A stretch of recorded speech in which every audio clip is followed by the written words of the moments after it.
చదువుకుందాం.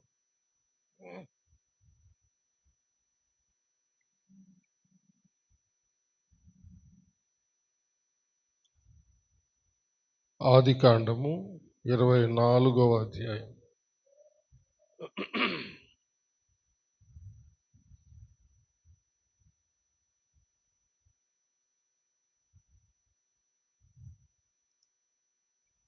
యాభై వచనం నుండి 53వ వచనం వరకు చదువుకుందాం. ఆదికాండము 24వ అధ్యాయము 50వ వచనం నుండి 53వ వచనం వరకు చదువుకుందాం. లాబానును బెతూయేలును, ఇది యెహోవా వలన కలిగిన కార్యము, మేమైతే అవునను గాని కాదని గాని చెప్పజాలము. ఇదిగో రిబ్కా నీ ఎదుటనున్నది, ఆమెను తీసుకొని పొమ్ము. యెహోవా సెలవిచ్చిన ప్రకారము ఈమె నీ యజమానుని కుమారునికి భార్య అగునుగాకని ఉత్తరమిచ్చిరి.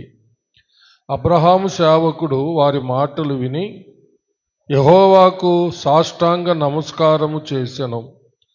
తరువాత ఆ సేవకుడు వెండి నగలను బంగారు నగలను వస్త్రములను తీసి రిబ్కాకు ఇచ్చెను.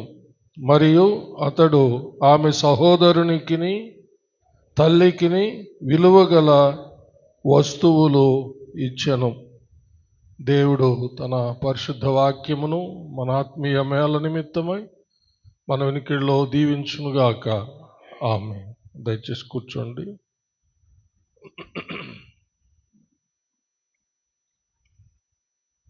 ప్రార్థించుకుందాం. అందరు తలలోంచి కళ్ళు మూసుకునండి.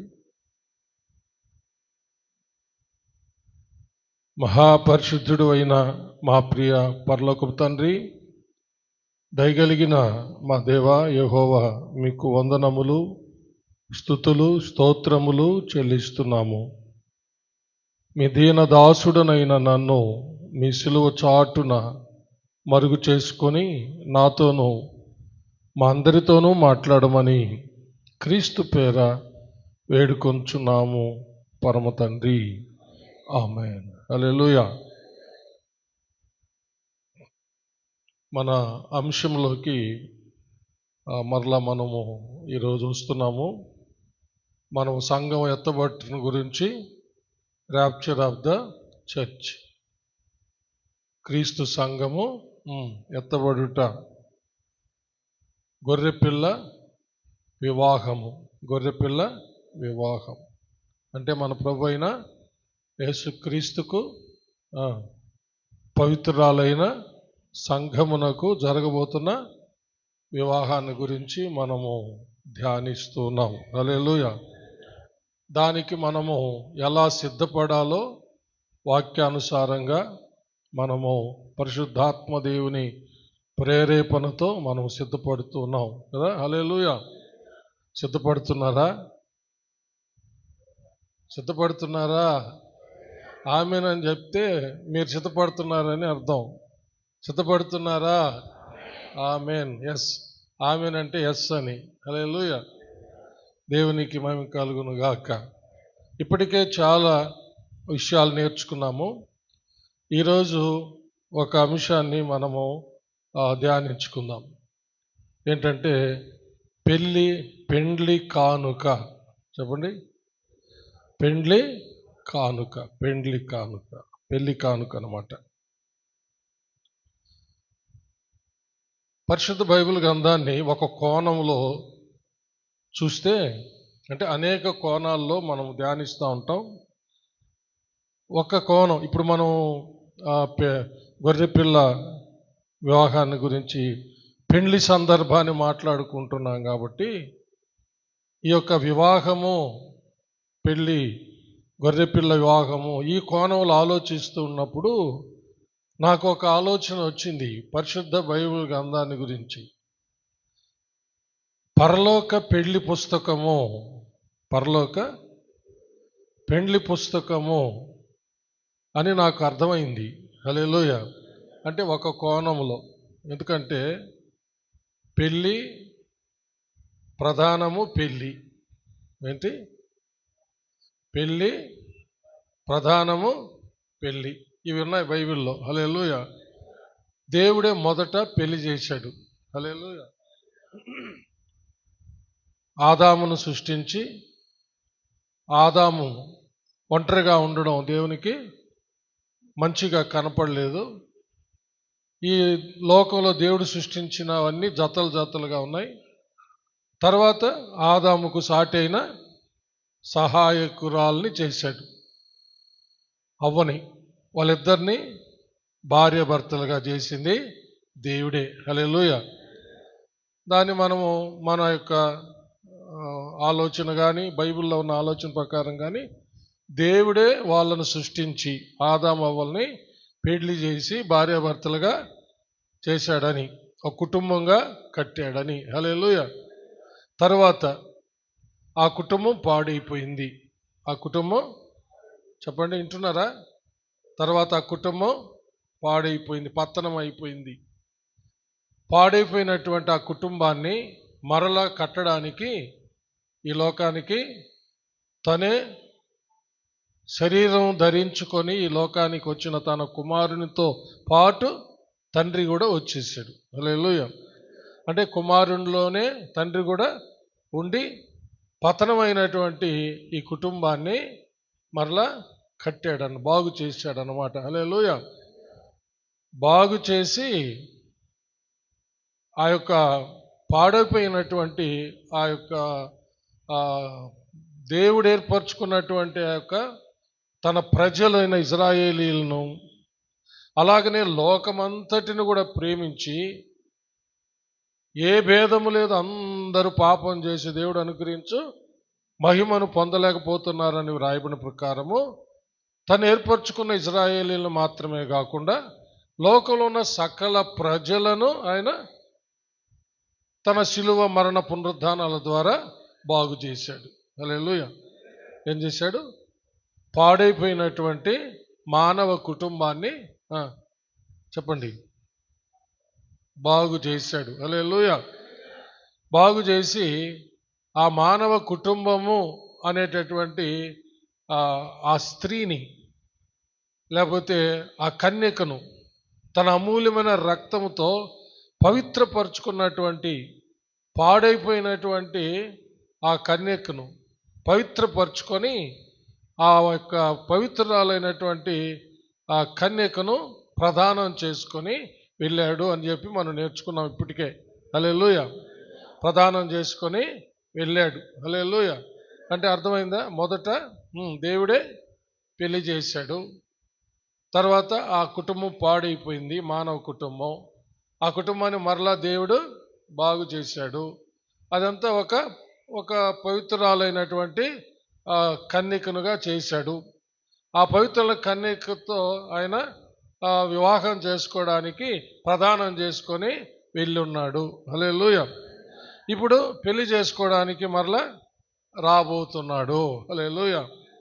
పెళ్లి కుమార్తె ఏమో భూమండలం పైన సిద్ధపడుతూ ఉంది. ప్రభు తండ్రి కుడి పార్శ్వమున మన కోసం విజ్ఞాపన చేస్తూ ఉన్నాడు. ఒక రోజున ఆకాశ మండలంలోనికి దిగొస్తాడు, పెళ్లి కుమారుడుగా దిగొస్తాడు. భూమండలం పైనుంచి పెళ్లి కుమార్తె సంఘం సిద్ధపరుస్తున్న పరిశుద్ధాత్మ దేవుని చేత అక్కడికి తీసుకొని పోబడతాం. హల్లెలూయా. అక్కడ మధ్యాకాశంలో, ఆకాశ మండలంలో మధ్యాకాశంలో వివాహం జరగబోతుంది. ఇది మనకు కనపడేది బైబిల్లో. హల్లెలూయా. మనము ప్రకటన గ్రంథం చివరిలో కూడా కనపడేది అదే. ప్రభువైన యేసు త్వరగా రమ్ము అని ఆత్మయు పెండ్లి కుమార్తె పిలుస్తున్నారంట. ఆత్మయు పెండ్లి కుమార్తె అంటే మొదట దేవుడు పెళ్లి చేశాడు, తర్వాత చివరిలో కూడా పెళ్లి చేస్తున్నాడు. ఈ పరిశుద్ధ బైబిల్ గ్రంథం పెళ్లితో ఆరంభమై పెళ్లితోనే ముగిస్తూ ఉంది. అందుకని నేను ఆలోచిస్తూ ఉన్న మన సందర్భాన్ని బట్టి, మన అంశాన్ని బట్టి, అప్పుడు ఒక కోణం నాకేం అర్థమైందంటే, పరిశుద్ధ బైబిల్ గ్రంథం ఒక కోణంలో ఆలోచన చేస్తే ఇది ఒక పరలోక పెళ్లి పుస్తకము. హల్లెలూయా. చప్పట్లు కొట్టి దేవుణ్ణి.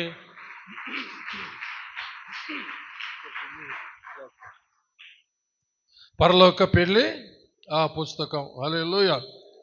దేవునికి మహిమ కలుగును గాక. ఈ యొక్క పెళ్లి సందర్భాలు బైబిల్లో అనేకం ఉన్నాయి. పెళ్లి సందర్భాలు అనేకం ఉన్నాయి. అబ్రహాము తన కుమారుడికి పెళ్లి చేసేటప్పుడు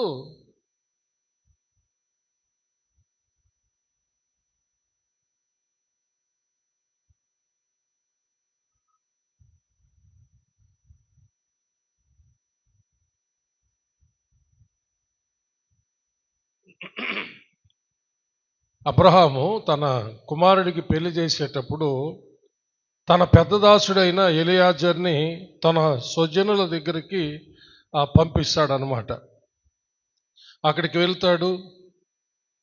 అబ్రహాము యొక్క బంధువుల్లో సొంత వాళ్ళల్లో రిబ్కాని కనుక్కుంటాడు. అప్పుడు రిబ్కా యొక్క తండ్రి, రిబ్కా యొక్క సహోదరుడు, అంటే తండ్రి ఏమో బెతుయేలు, సహోదరుడేమో లాబాను, వీళ్ళిద్దరూ ఆ యొక్క వివాహానికి ఒప్పుకుంటారు అనమాట. హల్లెలూయా. ఒప్పుకొని సరే ఇది యెహోవా వలన కలిగిన కార్యము, మనం చదివాం అక్కడి నుంచి. ఇది యెహోవా వలన కలిగిన కార్యము, మేము అవునని కానీ కాదని కానీ చెప్పజాలము, రిబ్కాని తోడుకొని పో అని చెప్పారనమాట. ఒకసారి చదువుదాం.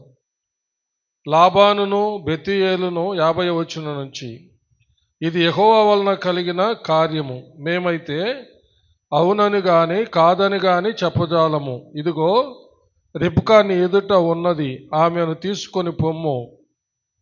యెహోవా సెలవిచ్చిన ప్రకారము ఈమె నీ యజమానుని కుమారునికి భార్య అగునుగాకని ఉత్తరం ఇచ్చారు.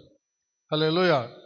అప్పుడు వెంటనే ఎలియాజరు ఏం చేశాడంటే దేవునికి సాష్టాంగ నమస్కారం చేసి తర్వాత ఏం చేశాడంటే చూడండి, తరువాత ఆ సేవకుడు వెండి నగలను, బంగారు నగలను, వస్త్రములను తీసి రిబ్కాకు ఇచ్చాడు. ఇది రిబ్కాకి ఇచ్చిన కానుక అన్నమాట. రిబ్కాకి ఇచ్చిన కానుక, పెళ్లి కానుక. ఏంటి అందుకని మన అంశానికి ఆ పేరు పెట్టాను నేను. ఏంటి పెళ్లి కానుక, పెళ్లి కానుక అని. ఏమేమి ఇచ్చాడు? వెండి నగలు, బంగారు నగలు, వస్త్రములు తీసి రిబ్కాకి ఇచ్చాడు. ఇది పెళ్లి కానుక అన్నమాట. తర్వాత లాబానికి, అలాగనే ఆ తల్లికి, అంటే సహోదరుడికి తల్లికి విలువ గల వస్తువులు ఇచ్చానమాట. ఇవన్నీ ఏంటంటే పెళ్లి కానుకలు అన్నమాట. పెళ్లి కానుకలు. బైబిల్లో వివాహానికి పురుషుని వైపు నుంచి, ఎవరి వైపు నుంచి అంటే పెండ్లి కుమారుని వైపు నుంచి పెండ్లి కుమార్తెకు, పెండ్లి కుమారుని ఇంటి వాళ్ళకి పెళ్లి కానుక ఇచ్చేటటువంటి ఒక సాంప్రదాయం ఉన్నట్టుగా బైబిల్లో మనకు కనపడుతుంది. హల్లెలూయా. దీనిని లోకంలో దీనిని మార్చేశారనమాట. దీనిని మార్చేశారు.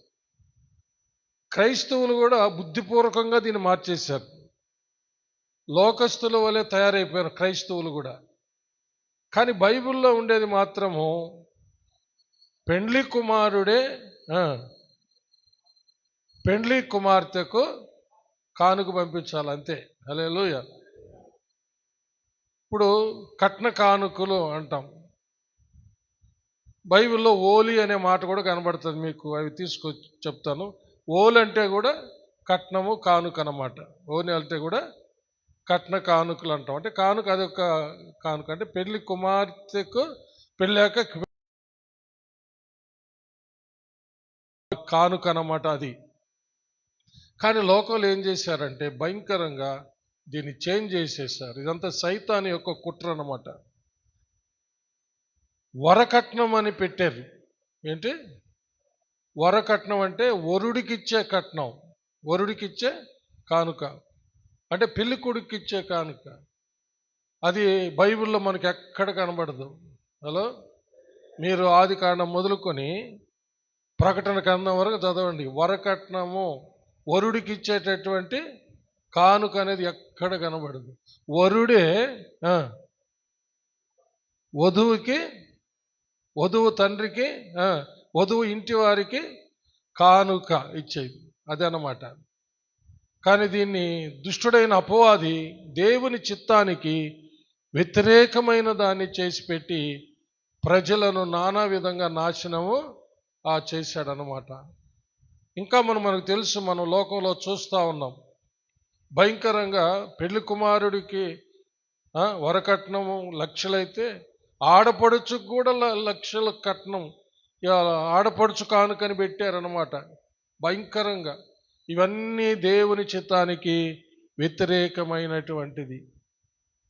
భార్య దొరికిన వానికి మేలు దొరికింది. హల్లెలూయా.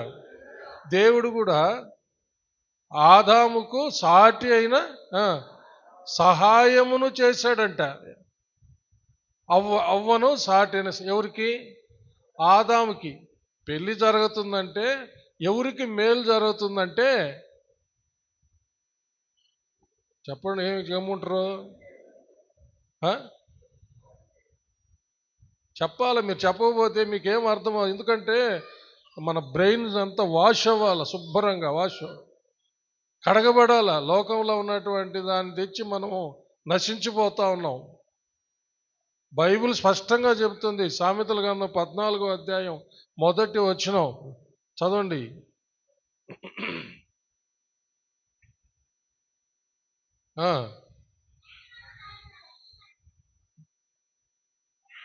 జ్ఞానవంతురాలు తన ఇల్లు కట్టును. 18వ అధ్యాయంలో చూడండి. భార్య దొరికిన వానికి చదవండి, 18వ అధ్యాయం ఉంటుంది. భార్య దొరికిన వానికి మేలు చూడండి. ఇప్పుడు ఆపండి. హల్లెలూయా. అది 18వ అధ్యాయంలో ఉంది, మీరు తర్వాత ఎత్తుక్కొని చూసుకోండి. భార్య దొరికిన వానికి మేలు దొరికింది. ఇప్పుడు ఆ మేలుని నీవు తెచ్చుకుంటున్నావు. హలో, ఆ మేలుని నీ కొడుక్కి తెచ్చుకుంటున్నావు. వినండి జాగ్రత్తగా.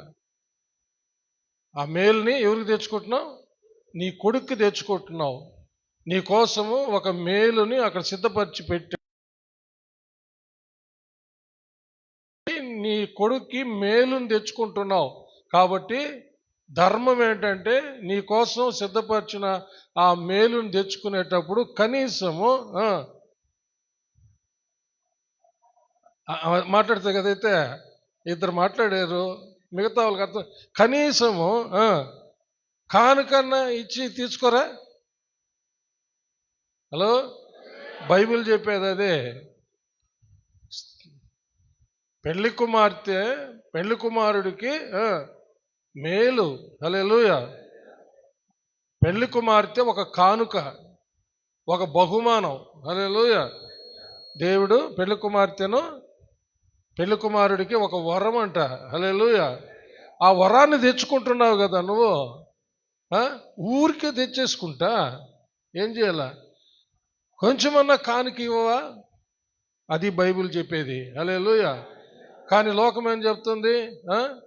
అంతా దోచుకోవాలంట, వరాన్ని దోచుకోవాలా, ఇంకా మళ్ళీ వరుణ్ణి కొనుక్కోవాలంట. అదే వరకట్నం అంటే, వరుణ్ణి కొనుక్కునేది. హలో, కానీ బైబిల్ చెప్పేది అది కాదు. పెండ్లి కుమార్తె ఇంటి వారికే కానుకలు ఇచ్చి అమ్మాయిని తెచ్చుకోవాలా. చప్పలు కొట్టి దేవుని మహింపరుస్తాం. హల్లెలూయా. అందుకనే అబ్రహాము పెద్దదాసుడు హల్లెలూయా యెహోవాకు సాష్టాంగ నమస్కారం చేసి వెండి నగలు, బంగారు నగలు, ఇంకా విలువైన వస్త్రాలు రిబ్కాకి కానుకగా ఇచ్చాడు. వాళ్ళ తమ్ముడికి, వాళ్ళ అమ్మకి, రిబ్కా తమ్ముడికి, తల్లికి కూడా విలువైన వస్తువులు కానుకగా ఇవ్వడం జరిగింది అనమాట. హల్లెలూయా. తర్వాత రెబ్కాని సాగనంపేటప్పుడు వాళ్ళు ఏమేమి ఇచ్చుకున్నారో అది వేరే సంగతి. హల్లెలూయా. చూడండి, వాళ్ళు 58వ వచనం నుంచి, రిబ్కాను పిలిచి, ఈ మనుషునితో కూడా వెళ్ళేదవా అని ఆమెను అడిగినప్పుడు వెళ్ళేదనెను. కాబట్టి వారు తమ సహోదరైన రిబ్కాను, ఆమె దాదిని, అబ్రహాము సేవకుని, అతనితో వచ్చిన మనుషులను సాగనంపినప్పుడు వారు రిబ్కాతో, మా సహోదరి, నీవు వేలకు తల్లివగుదువుగాక, నీ సంతతి వారు తమ పగవారి గవిని స్వాధీనపరుచుకొందరుగాక అని ఆమెను దీవింపగా, రిబ్కాయు ఆమె పనికత్తెలు లేచి ఒంటెలనెక్కి ఆ మనుష్యుని వెంబడి వెళ్ళిరి. అట్లు ఆ సేవకుడు రిబ్కాను తోడుకొని పోయెను. హల్లెలూయా. ఇక్కడ పుట్టింటి నుంచి ఆమెకి ఏమి ఇచ్చారో ఏమి రాయబడలేదు. ఇక్కడ ఒక్కటి కూడా రాయబడలేదు ఏం పంపించారో లేదో కూడా అక్కడ తెలియదు. కానీ దీవించి పంపించారంట. చప్పలు కొట్టి దేవుని మహిమపడదాం. ఏం చేశారు అంటే, అమ్మా నువ్వు వెళ్తున్న ఇంటికి నువ్వు ఒక దీవెన, ఒక తల్లివి. చప్పలు కొట్టి దేవుని మహిమపడదాం. ఆ ఇంటికి దీవెన నువ్వు, ఆ ఇంటికి మేలు, నేను కట్టుకోబోతున్న భర్తకు నువ్వు మేలు, దీవెన. హల్లెలూయా. నీ చుట్టుపక్కల వాళ్ళందరికీ సమాధానము నువ్వు అని వాళ్ళు దీవించి సాగనంపినట్టుగా ఉంది. హల్లెలూయా. అక్కడి నుంచి వాళ్ళు ఏమేమి ఆస్తిపాస్తులు ఇచ్చారో మనకు అక్కడ లేదు, కానీ దీవించి పంపించారు. ప్రధానంగా మనకు కనపడేది ఏంటంటే, పెండ్లి కుమార్తె ఇంటి వారికే కానుక, కట్న కానుకలు ఇచ్చేదన్నమాట. హల్లెలూయా. ఆదికాండం 34వ అధ్యాయము 12వ వచనాన్ని చదువుదాం.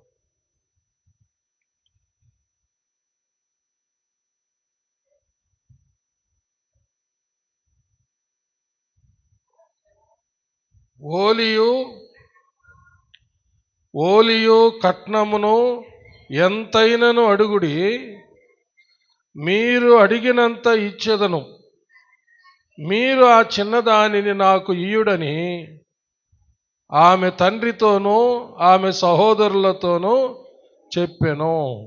హల్లెలూయా. ఇక్కడ ఓలియు కట్నం. ఓలి అంటే కూడా కానుకే, కట్నమే. హల్లెలూయా. ఇప్పుడు మనము ఈ భూమి మీద తింటున్న వరకట్నాలు అవి కాదు, ఇవి ప్రేమతో కానుక. ఓలన్నా కూడా కానుకే, కట్న కానుకలు అంతే. ఇప్పుడు యాకోబు సంతానంలో 12 మంది కుమారుల సంగతే మనం ఎక్కువ ధ్యానిస్తూ ఉంటాం. యాకోబుకు ఒక కుమార్తె ఉంది. యాకోబుకి ఒక కుమార్తె, ఆమె పేరు దీన. ఏం పేరు? ఆమె పేరు దీన. ఆమెను ఒక రాజు కొడుకు ఇష్టపడతాడు అన్నమాట. అప్పుడు యాకోబు సహోదరులకు వర్తమానము ఏమని పంపిస్తాడంటే, మీరు ఎంతైనా అడగండి, ఓలియు కట్నం నేను అది మీకు ఏర్పాటు చేస్తా, కానీ మీ అమ్మాయిని నాకు ఇచ్చి పెళ్లి చేయండి అని అడిగాడు అనమాట. హలో, ఇక్కడ కూడా చూసారా ఏమన్నాడు? ఎంతైనా సరే నాకు మీ అమ్మాయి నాకు ఇష్టమైంది కాబట్టి మీరు ఎంత అడుగుతారో అడగండి, ఓలియు కట్నం నేను ఇచ్చేస్తా, కానీ మీ అమ్మాయిని నాకు ఇచ్చి పెళ్లి చేయమని ఆ రాజు కుమారుడు అడుగుతాడు అనమాట. అంటే ఏం కనబడుతుంది మనకు? ఓలి కట్నం అంటే ఓలి అన్నా కూడా కట్నమే, కానుకే. ఎవరికి ఇస్తున్నారు? మనకు అది కావాల్సింది. ఇప్పుడు ఎవరికి? పెళ్లి కుమార్తె తరపున పెళ్లి కుమార్తెకు ఆ ఇంటి వారికి ఇస్తున్నారన్నమాట. తర్వాత సమూయేలు మొదటి గ్రంథం 18వ అధ్యాయం 25వ వచనం నుండి 27వ వచనం వరకు చదువుకుందాం. సమూయేలు మొదటి గ్రంథము 18వ అధ్యాయం. తీయండి ఈ ఫ్యాన్ ఆపి.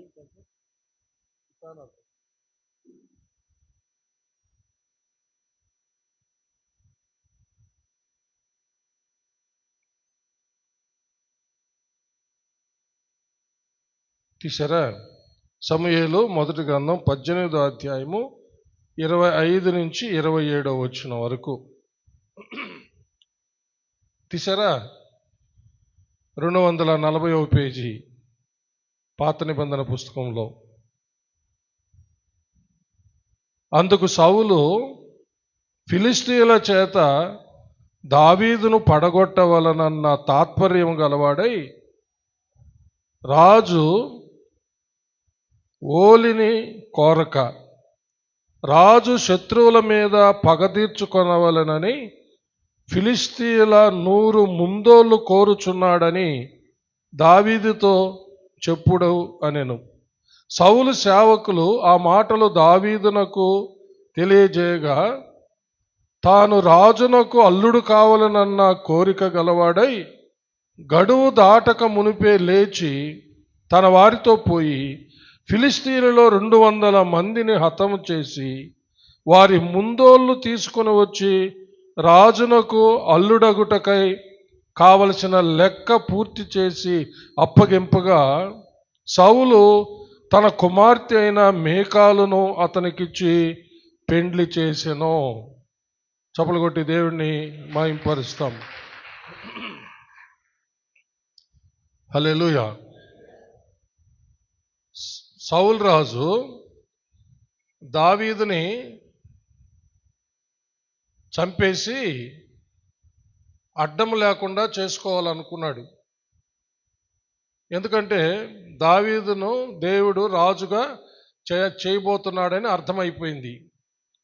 సౌలు రాజుకేమో తన కుమారుడు యోనాతాన్ని వింటున్నారా రాజును చేయాలని తన కోరిక. దేవుడేమో చెప్పాల దావీదును రాజును చేయాలని. సౌలు రాజుకు అర్థమైపోయింది దేవుడు దావీదుకు తోడుకున్నాడు, దావీదునే రాజుగా చేయబోతున్నాడు తన తర్వాత అని తెలిసిపోయింది. తెలిసి కూడా బుద్ధిపూర్వకంగా దావీదు రాజును చంపించేసి అడ్డు తొలగించుకోవాలనుకున్నాడు. దానికి చాలా ప్రయత్నాలు చేశాడు. కానీ దేవునికి వ్యతిరేకంగా ఎన్ని ప్రయత్నాలు చేస్తే ఎవరైనా వర్ధిల్తారా? జరుగుతుందా? జరగదు. ఆఖరికి దేవుడు తను అనుకున్న ప్రకారమే దావీదును రాజుగా చేస్తాడు. ఇది చరిత్ర. అయితే ఈ సందర్భం ఏంటంటే గొల్యాతును చంపినప్పుడు సౌలు రాజు ఎవరు చంపుతారో తన పెద్ద కుమార్తెనిచ్చి పెళ్లి చేస్తానన్నాడు. ఏం చేస్తాడు? గొల్యాతుని ఎవరైతే చంపుతారో గొల్యాతుని, ఫిలిష్తీయుల పక్షాన గొల్యాతు వచ్చాడు కదా సవాలు చేస్తూ, ఆ గొల్యాతుని చంపిన వానికి తన పెద్ద కుమార్తెనిచ్చి పెళ్లి చేస్తానన్నాడు. ఎవరు చంపారు గొల్యాతుని? కూడా ఏం చేయాలా? సౌలు రాజు పెద్ద కుమార్తెనిచ్చి పెళ్లి చేద్దా? మోసం చేశాడు. పెద్ద కుమార్తెని తీరే వాళ్ళకి ఇచ్చేసాడు. అయినా ఓపిక పట్టుకో ఉన్నాడు. ఎవరు? కానీ కోరిక చావలా దావీదులు. ఎందుకంటే ఆ రోజు యుద్ధానికి వెళ్ళాడు. తండ్రి భోజన పదార్థాలు ఇస్తే వాడేమో సవాల్ చేస్తూ ఉన్నాడు. దావీదు రాజుకి రోషం వస్తూ ఉంది. వాడిని చంపితే ఏం చేస్తాడంట అని అందరిని అడుగుతూ ఉన్నాడు. పెద్ద కుమార్తెనిచ్చి పెళ్లి చేస్తాడంట అన్నాడు. అప్పుడే మనసులో పడింది రాజు కల్లుడు కావాలని. ఆ గొల్యాతుని చంపేసి సరే చంపేశాడు. ఈద్దా అమ్మాయినిచ్చి పెళ్లి చేయాలి కదా, పెద్ద కుమార్తెని తీరే వాళ్ళకి ఇచ్చేసాడు. సరే ఓపిక పట్టుకొని పనిచేస్తూ ఉన్నాడు దావీదు. హల్లెలూయా. తర్వాత దావీదుని చంపేయాలని ప్లాన్ చేశాడు. అంటే సౌలు రాజుకి అర్థమైపోయింది దావీదు నా చిన్న కుమార్తె మీద మనసు పెట్టుకో ఉన్నాడని ఆయనకు అర్థమైపోయింది అనమాట. చిన్న కుమార్తె పేరు మీకాల్. ఏమర్థమైంది సౌలు రాజుకి? నా చిన్న కుమార్తె మీద దావీదు మనసు పెట్టుకో ఉన్నాడు, వీడిని ఎత్తేయాలని చెప్పి ప్లాన్ చేశాడు అనమాట. అందరినీ పంపించి పోయి కుమార్తెని ఇస్తాడంట.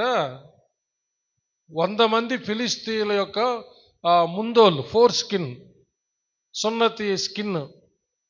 సున్నతి చర్మం తీసుకొని వచ్చిస్తే పెళ్లి చేస్తాడంట అని చెప్పాడు. ఎందుకు? ఈ 100 మందిని పోయి చంపేటప్పుడు వాళ్ళందరూ ఫిలిష్తీయులు అందరూ కలిసి దావీదుని చంపేయాలని కుట్ర చేశాడు అనమాట. కానీ దావీదు ఎప్పుడైతే సౌలు రాజు ఆ మధ్యవర్తుల దగ్గర ఆ మాట చెప్పంపించాడో వెంటనే తన వాళ్ళని తీసుకెళ్ళిపోయి 100 ముందోళ్ళు తెమ్మంటే 200 మందిని చంపేసి 200 ముందోళ్ళు తెచ్చి ఆ 4 స్కిన్స్ అన్నమాట, ఆ సున్నతి చర్మాలు తీసుకొచ్చి లెక్క అప్పగిచ్చాడు. ఏంటంటది? సౌలు రాజు ఓలు అడిగాడు అనమాట, నా కుమార్తెని ఇస్తాను, అవి ఓలి అది కానుక, కట్నం అది అనమాట. మామూలుగా అయితే ఏదైనా దావీదు రాజు ఆయనకి ముట్ట చెప్పాలా, కానీ ఇప్పుడు ఏం తెమ్మన్నాడు? ఓలి ఆ కట్నం ఏం తెమ్మన్నాడు? ఫిలిస్తీయుల శత్రువులైన ఫిలిస్తీయుల ముందోళ్ళు 100 తెమ్మన్నాడు అనమాట. వాడు తెచ్చేది లేదు, నా పిల్లని ఇచ్చేది లేదు, వాళ్ళని అక్కడ వాడికి వెళ్తే వాళ్ళు ఈయన్ని చంపేస్తారని ప్లాన్ చేశాడు. కానీ దావీదు 100 మందిని తెమ్మంటే 200 మందిని చంపేసి లెక్క అప్పగిచ్చాడట. లెక్క ఆ ఓలి ఆ కట్నం తెచ్చి కట్టాడు. ఇంకా తప్పదుగా, మేకాల్నిచ్చి పెళ్లి చేస్తాడు. తర్వాత మేకాల్నే ఉపయోగించి దావీదుని చంపాలని కూడా ప్రయత్నం చేస్తాడు. అదంతా చరిత్ర. కానీ దేవుడు దావీదును కాపాడుతూ వచ్చాడు. సరే, మన అంశం ఏంది? పెళ్లి కానుక. మన అంశం ఏంది? ఇప్పుడు దావీదు ఏం చెల్లించాడు? పెళ్లి కానుక. ఎవరు అడిగారు దాన్ని? పెళ్లి కుమార్తెను ఆయన అడిగాడు అనమాట. కాబట్టి ఎవరికి చెల్లిస్తున్నారు ఈ కానుక? పెళ్లి కుమార్తె ఇంటి వారికి. అర్థమైందా? హలో, సరే. అంటే చరిత్ర విషయాలు వేరే, కానీ ఇప్పుడు దావీదు ఆ ఓలి తెచ్చి ఆ కానుక తెచ్చి అప్పించి పెళ్లి చేసుకున్నాడు అనమాట. సరే, కొరింథీయులకు రాసిన మొదటి పత్రిక 6వ అధ్యాయం 20వ వచనం. మీరు మీ సొత్తు కారు, అక్కడి నుంచి చదవండి. మీరు మీ సొత్తు కారు, విలువ పెట్టి కొనబడిన వారు గనుక మీ దేహముతో దేవుని మహిమపరచుడి. హల్లెలూయా. సరే, ఇప్పుడు యేసు ప్రభువు కూడా ఇప్పుడు ఓలి చెల్లించాలి కదా. యేసు ప్రభువు కూడా ఇప్పుడు పెళ్లి కుమార్తెను ఆయన రెడీ చేసుకున్నాడు, ప్రదానం చేసుకుని వెళ్ళాడు. ఇప్పుడు యేసు ప్రభువు కూడా ఇప్పుడు చెప్పండి, ఓలి చెల్లించాలి కదా. హల్లెలూయా. కట్నం చెల్లించాలి కదా, పెళ్లి కానుక చెల్లించాలి కదా. హలో, అర్థమవుతుందా? పెళ్లి కానుక చెల్లించొద్దా? ఇప్పుడు చెప్పండి, ఎవరి పెళ్లి కానుక?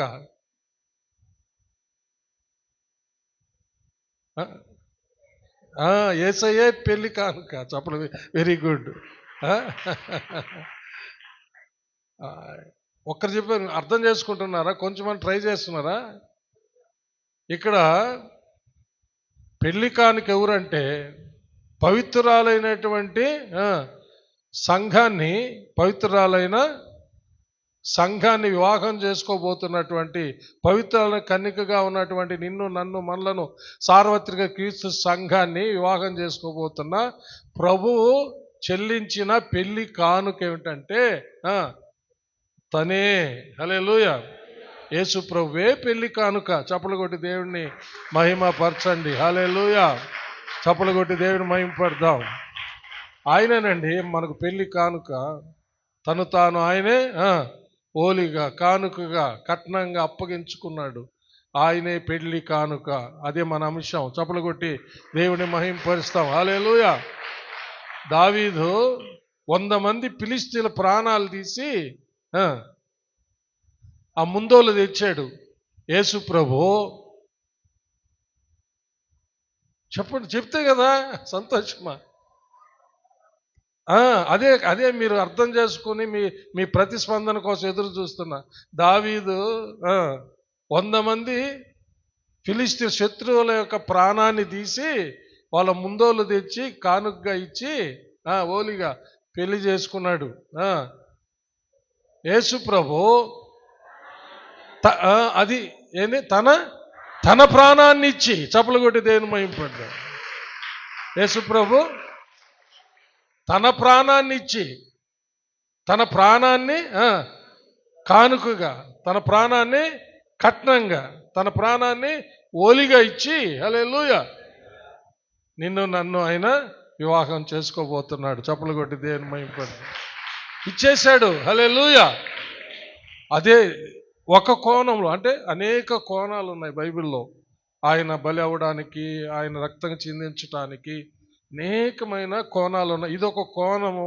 మనకు ఈ సందర్భంలో, ఈ అంశంలో మనం ధ్యానిస్తూ ఉంటే ఈ కోణం మనకు పరిశుద్ధాత్మ దేవుడు ఇది కూడా బయలుపరిచాడు. కాబట్టి ఇది కూడా అందులో ఉంది. హల్లెలూయా.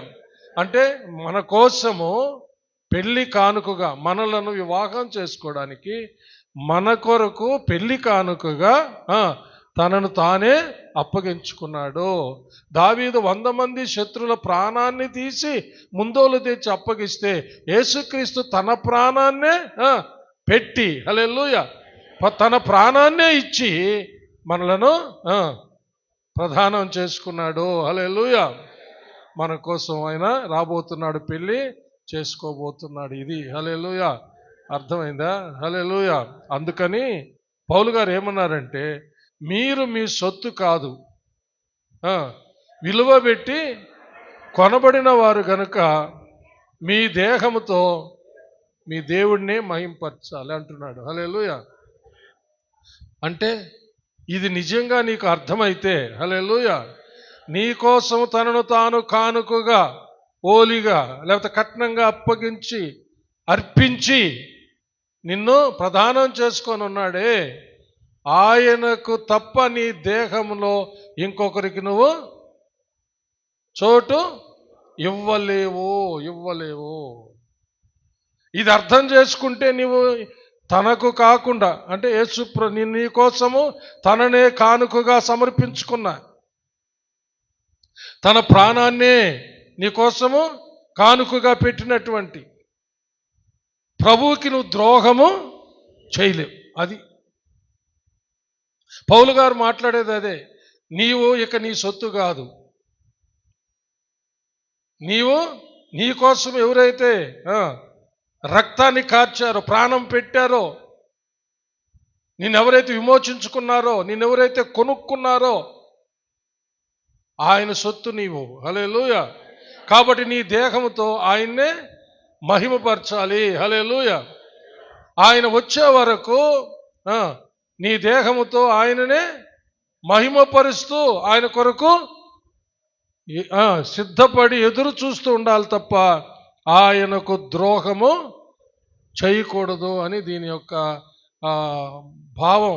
పౌలు గారి యొక్క ఈ వచనంలో ఉన్న అమూల్యమైన సత్యం, మిస్టరీ, రహస్యం. ఇది నిజంగా తెలిస్తే ఎవ్వరు కూడా ప్రభువుకి ద్రోహము చేయరు. బైబిల్లో ప్రభువుకి ద్రోహం చేశారు తను ఏర్పరచుకున్న ప్రజలు అనే విషయాలు చాలా ఉన్నాయి. అన్నీ ఇప్పుడు చదవలేము, ఒక్క భాగం మాత్రం మీకు చూపిస్తాను. ఇర్మియా గ్రంథము 3వ అధ్యాయము 6వ వచనం నుంచి 10వ వచనం వరకు చదువుకుందాం. ఇర్మియా గ్రంథం తీయండి, 3వ అధ్యాయము 6వ వచనం నుండి 10వ వచనం వరకు చదవండమ్మా. మరియు రాజైన యోషియా దినములలో యెహోవా నాకు ఇలాగూ సెలవిచ్చెను,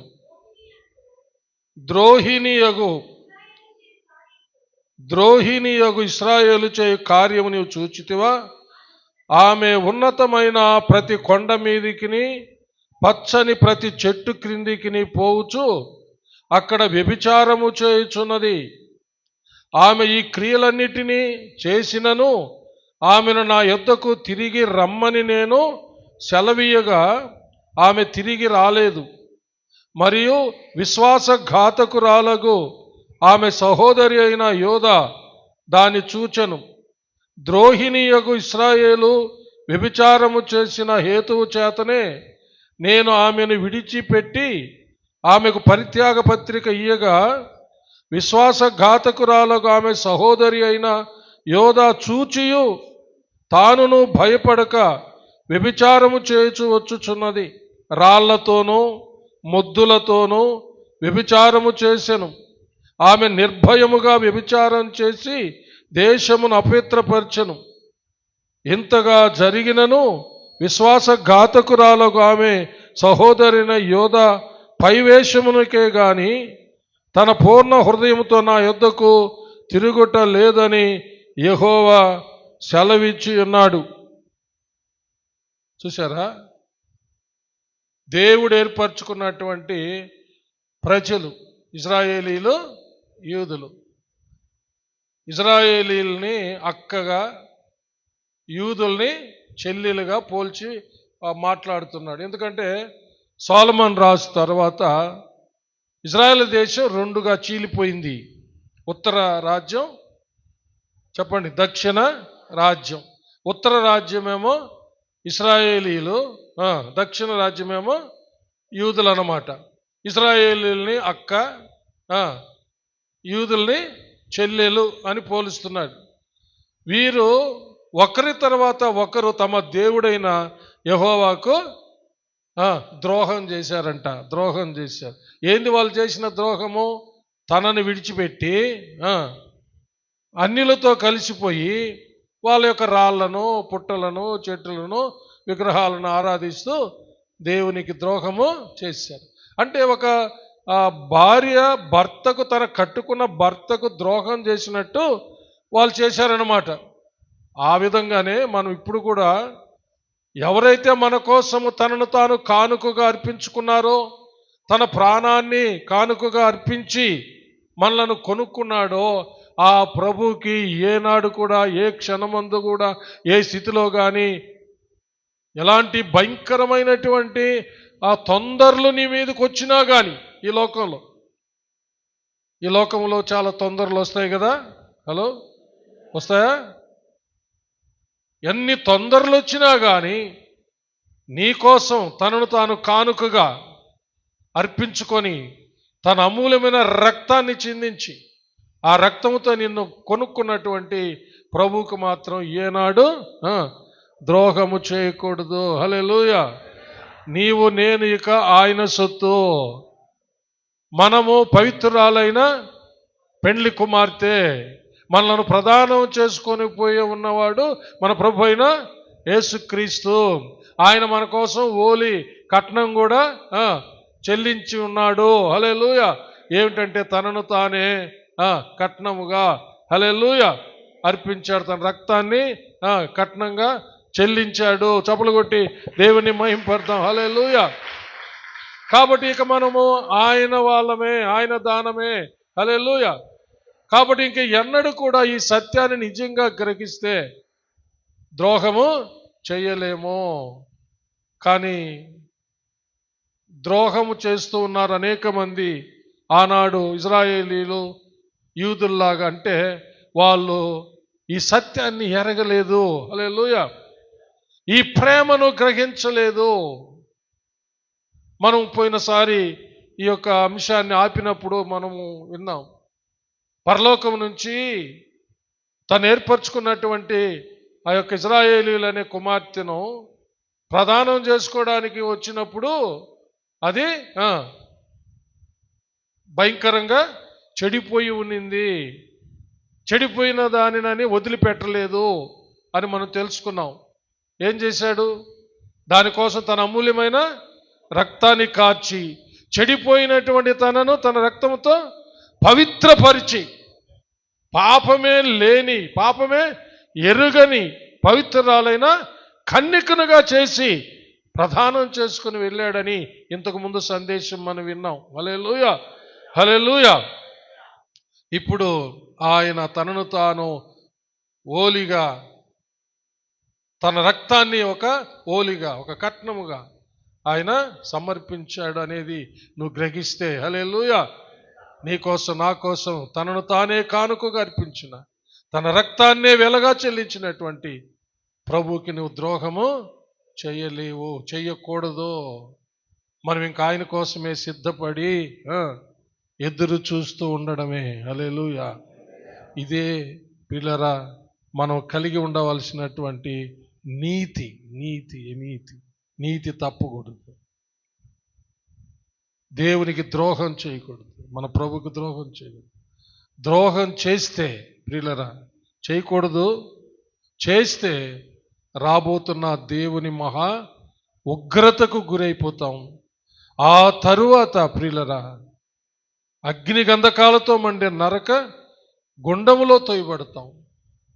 అది సైతానికి వాని యొక్క అనుచరులకు సిద్ధపరిచింది, నీకు నాకు కాదు.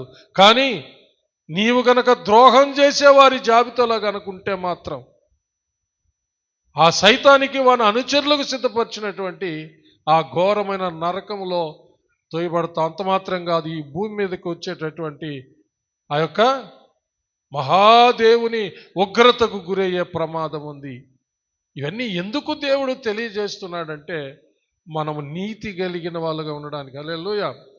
ఒక నీతి కలిగిన భార్య తన కట్టుకున్న భర్తకు ద్రోహము చేస్తుందా? నెవర్. ఒక నీతి కలిగిన వాడు తను వివాహమాడినటువంటి తన భార్యకు ద్రోహం చేయగలడా? నో, నెవర్, చేయలేడు. ఆ సత్యాన్ని ఈరోజు దేవుని విషయంలో, మన విషయంలో, మన ప్రభు విషయంలో, మన విషయంలో కూడా జ్ఞాపకం చేస్తున్నాను నేను. హల్లెలూయా. దేవుని ఆత్మ ప్రేరేపణతో మన ప్రభువుకి ఎప్పుడు కూడా మనము ద్రోహము చేయకూడదు. చాలామందికి చాలా తెలియడం లేదు. గత రాత్రి మేము సేవకులం ప్రార్థన చేసుకుంటూ ఉన్నాం. మన బ్రాంచెస్లో ఒకరు దేవుని మహాకృపను బట్టి గర్భఫలం పొందుకున్నారు. మొదట కుమారుడు, తర్వాత కుమార్తె కావాలంటే మంచి విశ్వాసులే వాళ్ళు. రెండవ కాన్పులో కుమార్తెను దేవుడిచ్చాడు. నేను కూడా వెళ్ళి ప్రార్థన చేసి వచ్చాను. చాలా సంతోషంగా పడ్డాం.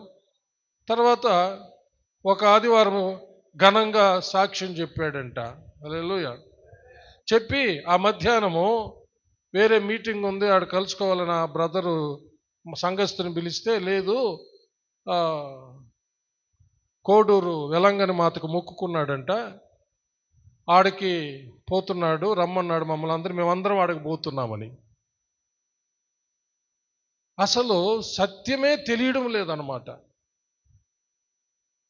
చాలామంది ఈ పొరపాట్లో, ఈ మాయలో మునిగిపోతా ఉన్నారు.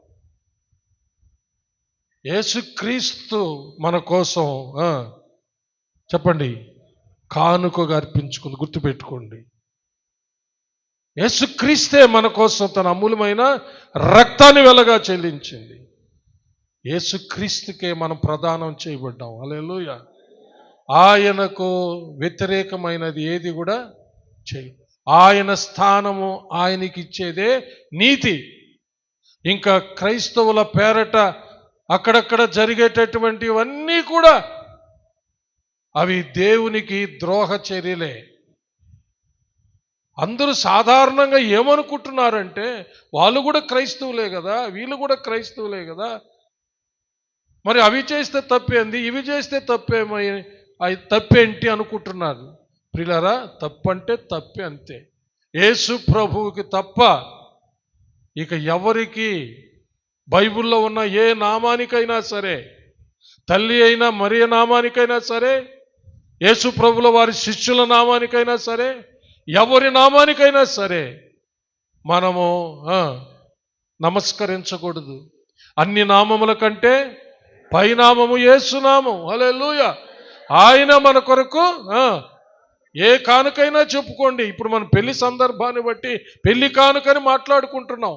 ఆయనే లోకానికి ఒక వరం, కానుక. హల్లెలూయా. పెళ్లి కానుక అంటావా? పెళ్లి కానుక కూడా ఆయనే. పెళ్లికి ఓలి అంటావా? ఆయనే, ఆయన రక్తమే. హల్లెలూయా. ఏంటంటే ఇలాగ అలవాటైపోయి ఉన్నారు ప్రియులారా. అది కూడా కరెక్ట్ కాదు. నిజముగా దేవుని కొరకే, దేవుని చిత్త ప్రకారమే యేసు ప్రభుల వారికి చెందవలసిన ఘనత, మహిమ, ప్రభావములో ఆయనకే చెల్లించాలంతే. హల్లెలూయా. ఇది వాస్తవం. కానీ అందరూ అలాగా అలవాటు అయిపోయి ఉన్నారు. అవన్నీ కూడా కరెక్ట్ కాదు. అనేక మంది తీర్థయాత్రలకి పోతూ ఉంటారు, అక్కడక్కడ సముద్ర తీరాలకు పోతుంటారు. అక్కడ ఒక దేవుడు వెలిచాడు, ఇక్కడ ఒక దేవత తెలిసింది, అలాగని మన యొక్క బైబిల్లో ఉన్న పేర్లు కూడా పెట్టి ఆయా సముద్ర తీరాల్లో ఉండి అక్కడికి వెళ్ళిపోయి ఏదో టూర్ కని వెళ్ళిపోయి వాళ్ళతో కలిసి వాళ్ళు గుండు కొట్టుకుంటుంటే వీళ్ళు కూడా గుండు కొట్టుకొని వాళ్ళు ఏదో అక్కడ అర్పించేసి వచ్చేస్తున్నారు అనమాట. అక్కడికి అలవాటు పడిపోతున్నారు. ఇదంతా యేసు ప్రభుకి వ్యతిరేకంగా జరిగేటటువంటి సాతాను యొక్క కుట్ర, గుర్తుపెట్టుకోండి. కాబట్టి మనం ఆ కుట్రలో నుంచి తప్పించుకోవాలి.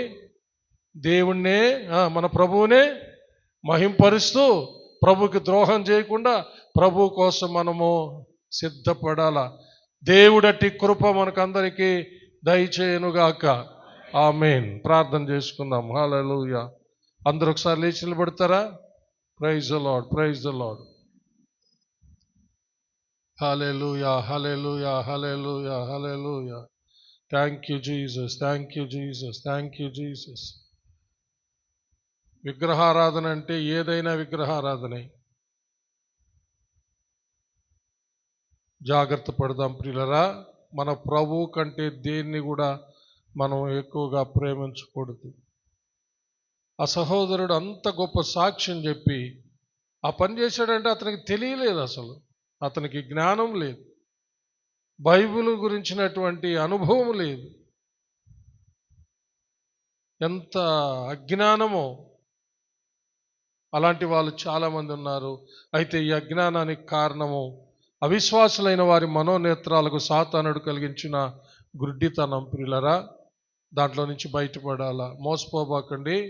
దేవుడు విక్రించబడ్డు, అదేముందలే, అందరూ ఒకటే. No no,